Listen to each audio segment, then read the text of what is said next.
Welcome to Burlap Teachers. Enjoy the video. You start by preparing what Document Studio needs. Install the app and sign in so you have an active session.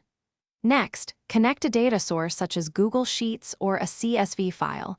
This is where your record's live, and you need that link for templates to populate. Once done, grant necessary permissions so the tool can read and write. Make sure to verify sample rows. Now, so later steps use correct column names and data formats. This avoids mapping errors down the line. Now you configure templates and automation rules. Import a docx or design inside the studio using placeholders that match your data headers, because consistent names prevent broken merges.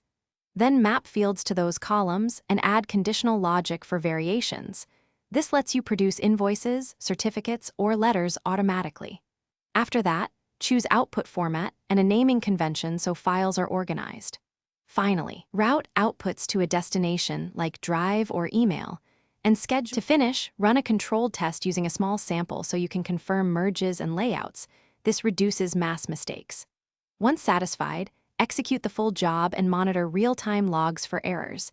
If rows fail, fix data or mapping and rerun only those records.